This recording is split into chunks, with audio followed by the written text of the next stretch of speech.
Hi friends, welcome back to my YouTube channel. ಇವತ್ತು ಚಿಕನಲ್ಲಿ dry ಫ್ರೈನ ಮಾಡ್ಕೊತಾ ಇದ್ದೀವಿ. ಹೇಗೆ ಮಾಡೋದು ಅಂತ ನೋಡೋಣ ಬನ್ನಿರಿ. ಮೊದಲು ಚಿಕನ್ ವಾಶ್ ಮಾಡಿಕೊಂಡು ನೀಟಾಗಿ ನೀರು ಸೋರಿಸ್ಕೊಂಡು ಇಟ್ಕೊಳ್ಳಿ. ನೀರು ಇರಬಾರ್ದು ಅದರಲ್ಲಿ.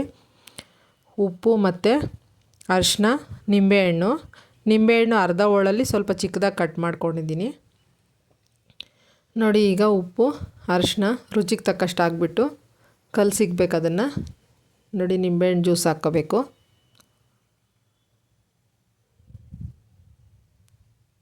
ಹಾಕಿ ಚೆನ್ನಾಗಿ ಕಲಿಸ್ಬೇಕು.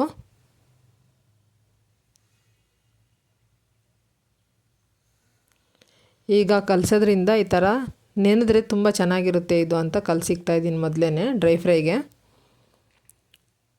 ನಿಮ್ಗೆ ಟೈಮ್ ಇಲ್ಲ ಅಂದರೆ ಒಂದು ಹಾಫ್ ಆನ್ ಅವರ್ ನೆನೆಸ್ಕೊಳ್ಳಿ. 1 ಗಂಟೆ ನೆನೆಸಿದ್ರೆ ಚೆನ್ನಾಗಿ ಬರುತ್ತದು, ಸ್ಮೂತಾಗಿರುತ್ತೆ ಅಂತ ನಾನು 1 ಗಂಟೆ ನೆನೆಸ್ಕೊತಾ ಇದ್ದೀನಿ. ಈಗ ನೋಡಿ ಕಲಸಿದ್ದೀನಿ, ಸೈಡ್ಗೆ ಇಟ್ಕೊತೀನಿ. ಏನೇನು ಇಂಗ್ರೀಡಿಯೆಂಟ್ಸ್ ಬೇಕು ಅಂತ ನೋಡೋಣ ಬನ್ನಿರಿ. ಈರುಳ್ಳಿ ಒಂದು ಸಣ್ಣ ಗಾತ್ರದ್ದು ಹಚ್ಚಿಟ್ಕೊಂಡಿದ್ದೀನಿ, ಮತ್ತು ಶುಂಠಿ ಬೆಳ್ಳುಳ್ಳಿ ಪೇಸ್ಟು, ಧನಿಯಾ, ಮೆಣಸು, 2 ಚಕ್ಕೆ, 2 ಲವಂಗ, 1 ಏಲಕ್ಕಿ, ಮತ್ತು ಮೊಸರು, ಒಂದು ಚಿಕ್ಕ ಕಪ್ಪಲ್ಲಿ ಚಿಲ್ಲಿ ಪೌಡ್ರು. ಈಗ ಹೇಗೆ ಮಾಡೋದಂತ ನೋಡೋಣ. ಮೊದಲು ಬಾಣಲಿ ಇಟ್ಕೊಂಡು ಇವನ್ನೆಲ್ಲನೂ ಡ್ರೈಯಾಗೆ ಹುರ್ಕೋಬೇಕು. ಧನಿಯಾ 2 ಟೀ ಸ್ಪೂನ್ ತೊಗೊಂಡಿದ್ದೀನಿ ನಾನು. ಧನಿಯಾ ಇಲ್ಲ ಅಂದರೆ ಪುಡಿ ಹಾಕ್ಕೊಳ್ಳಿ, ಧನಿಯಾ ಪುಡಿ ಹಾಕ್ಕೊಳ್ಳಿ ನೀವು. ಈ ಥರ ಆಗಿಂದ ಹಾಗೆ ಮಾಡಿ ಪುಡಿ ಮಾಡಿ ಹಾಕೋದ್ರಿಂದ ತುಂಬ ರುಚಿಯಾಗಿರ್ತವೆ. ಶುಂಠಿ ಬೆಳ್ಳುಳ್ಳಿ ಪೇಸ್ಟು ಅಷ್ಟೇ, ರೆಡಿ ಹಾಕೋದಕ್ಕಿಂತ ಫ್ರೆಶ್ಶಾಗಿ ಮಾಡಿಕೊಂಡ್ರೆ ಚೆನ್ನಾಗಿರುತ್ತೆ. ನಾನು 1 ಟೀ ಸ್ಪೂನು ಮೆಣಸು ಎತ್ಕೊಂಡಿದ್ದೀನಿ, 1 ಏಲಕ್ಕಿ, 2 ಚಕ್ಕೆ, 2 ಲವಂಗ ತೊಗೊಂಡಿದ್ದೀನಿ. ಚೆನ್ನಾಗಿ ಹುರಿಬೇಕು.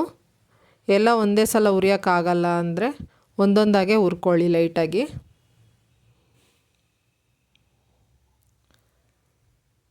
ಚೆನ್ನಾಗಿ ಹುರ್ಕೊಂಡು ಪುಡಿ ಮಾಡಿ ಇಟ್ಕೋಬೇಕು ಅದನ್ನು. ಈಗ ಹುರಿದಿದೆ ನೋಡಿ, ನಾನು ಪುಡಿ ಮಾಡ್ಕೊತೀನಿ ಅದನ್ನು. ಮತ್ತು ಅದೇ ಬಾಣಲಿನೇ ಇಟ್ಕೊಂಡು ಒಗ್ಗರಣೆಗೆ ಎಣ್ಣೆ ಹಾಕ್ಕೋಬೇಕು.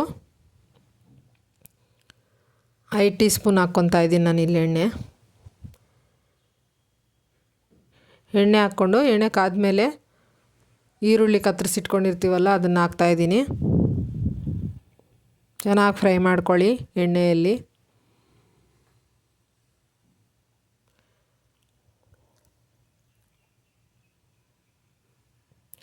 ಈರುಳ್ಳಿ ಸ್ವಲ್ಪ ಫ್ರೈ ಆಗ್ತಾಯಿದೆ. ಸ್ವಲ್ಪ ಕರಿಬೇವು ಸೇರಿಸ್ಕೊತಾ ಇದ್ದೀನಿ. ಕರಿಬೇವು ಸೇರಿಸೋದ್ರಿಂದ ಎಕ್ಸ್ಟ್ರಾ ಫ್ಲೇವರ್ ಬರುತ್ತೆ ಚಿಕನ್ಗೆ, ಚೆನ್ನಾಗಿರುತ್ತೆ. ಇಲ್ಲ ಕೊನೆಯಲ್ಲಾದರೂ ಹಾಕ್ಕೊಳ್ಳಿ, ಈಗ ಆಗದೇ ಇದ್ರೂ ಒಗ್ಗರಣೆಯಲ್ಲಿ ಕೊನೆಯಲ್ಲಾದರೂ ಸೇರಿಸ್ಕೋಬೋದು ಅದನ್ನು. ಈಗ ಶುಂಠಿ ಬೆಳ್ಳುಳ್ಳಿ ಪೇಸ್ಟ್ ಹಾಕ್ತಾಯಿದ್ದೀನಿ. ಚೆನ್ನಾಗಿ ಹಸಿ ವಾಸನೆ ಹೋಗೋವರೆಗೂ ಚೆನ್ನಾಗಿ ಬೇಯಿಸ್ಕೊಳ್ಳಿ.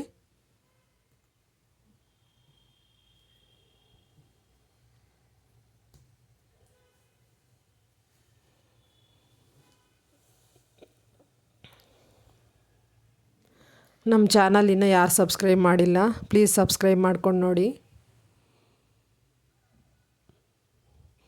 ಈಗ ಕಲಸಿಕ್ಕಿರೋ ಚಿಕನ್ನು 1 ಗಂಟೆ ನಾನು ನೆನೆಸಿಕ್ಕಿದ್ದೆ ನೋಡಿರಿ. ಈಗ ಚಿಕನ್ ಹಾಕ್ಕೊತಾ ಇದ್ದೀನಿ. ಚಿಕನ್ ಹಾಕಿ ಸಣ್ಣ ಉರಿಯಲ್ಲಿ ಬೇಯಿಸ್ಕೊತಾ ಇರಿ.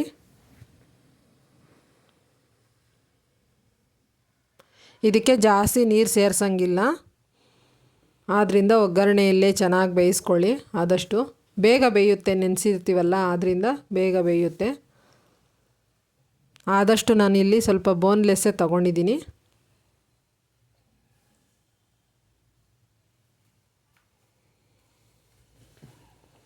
ಈ ಥರ ಕಲಿಸ್ಕೊಂಡು ಸ್ವಲ್ಪ ಹೊತ್ತು ಲಿಡ್ ಕ್ಲೋಸ್ ಮಾಡ್ಕೊಳ್ಳೋಣ. ಆಮೇಲೆ ಗಟ್ಟಿ ಮೊಸರು ಚಿಕ್ಕ ಕಪ್ಪಲ್ಲಿ 1 ಕಪ್ ತೊಗೊಂಡಿದ್ದೀನಿ. ಚಿಕ್ಕ ಉರಿಯಲ್ಲಿ ಹಾಕಿ ಮೊಸರು ಹಾಕಿ ಚೆನ್ನಾಗಿ ಕಲಿಸ್ಕೊಳ್ಳಿ ನೋಡಿ. ಈ ಥರ ಕಲಿಸ್ಕೋಬೇಕು.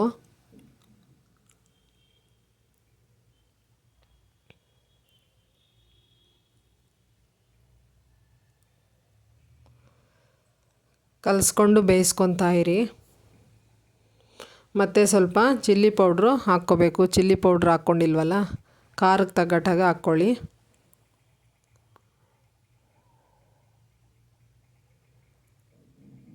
ಚಿಲ್ಲಿ ಪೌಡ್ರ್ ಹಾಕಿದ್ಮೇಲೆ ಈ ಥರ ಕಲಿಸ್ಕೊಂಡು ಸ್ವಲ್ಪ ಹೊತ್ತು ಬೇಯಿಸ್ಕೊಳ್ಳಿ. ಚಿಕನ್ ಬಿಡುತ್ತಲ್ಲ ನೀರು, ಅದರಲ್ಲಿ ಬೆಂದಿಲ್ಲ ಅಂದರೆ ಒಂದು ಟೀ ಗ್ಲಾಸ್ ನೀರು ಹಾಕ್ಕೊಂಡು ಬೇಯಿಸ್ಕೊಳ್ಳಿ. ನೀರು ಸೇರ್ಸಂಗಿಲ್ಲ. ಅಕಸ್ಮಾತ್ ಬೆಂದಿಲ್ಲ ಅಂದರೆ ಆ ಥರ ಮಾಡಿ ನೀವು. ಸಣ್ಣ ಉರಿಯಲ್ಲಿ ಲಿಡ್ ಕ್ಲೋಸ್ ಮಾಡ್ಕೊಂಡು ಬೇಯಿಸ್ಕೊಂಡ್ರೆ ಬೇಯುತ್ತೆ. ಚೆನ್ನಾಗಿ 80% ಬೆಂದಿದೆ ಅಂದಮೇಲೆ ನೀವು ಆ ಪೌಡ್ರ್ ಮಾಡ್ಕೊಂಡಿರ್ತೀರಲ್ಲ, ಆ ಪೌಡ್ರನ್ನ ಸೇರಿಸ್ಕೊಂಡು ಮತ್ತೆ ಬೇಯಿಸ್ಕೊಳ್ಳಿ. ನೀರು ಸೇರಿಸ್ದಲೇ ಚೆನ್ನಾಗಿ ಬೇಯಿಸ್ಕೊಳ್ಳಿ.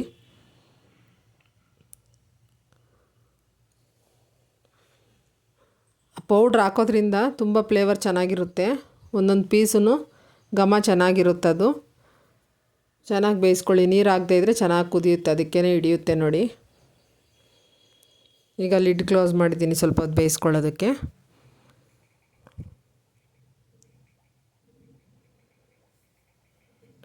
ನೀವೊಂದು ಸಲ ಟ್ರೈ ಮಾಡಿ ಹೇಗೆ ಬಂತು ಅಂತ ಕಮೆಂಟಲ್ಲಿ ತಿಳಿಸ್ರಿ.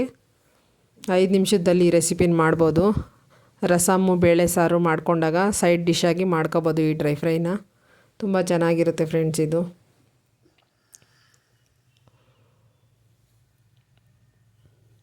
ಒಂದು 5 ನಿಮಿಷ ಬೆಂದಮೇಲೆ ನೋಡಿ ಇವಾಗ ಓಪನ್ ಮಾಡಿ ನೋಡ್ತಾ ಇದ್ದೀನಿ. ನಿಮ್ಗೆ ಗೊತ್ತಾಗಿಲ್ಲ ಅಂದರೆ ಈ ಥರ ಇಸ್ಕಿ ನೋಡಿ ಬೆಂದಿದೆಯಾ ಇಲ್ವಾ ಅಂತ ಗೊತ್ತಾಗುತ್ತೆ. ಸಾಫ್ಟಾಗಿ ಬೆಂದಿದೆ. ನೆನೆಸಿರೋದ್ರಿಂದ ತುಂಬ ಟೈಮ್ ತೊಗೊಳ್ಳೋದಿಲ್ಲ, ಬೇಗ ಬೇಯುತ್ತದು.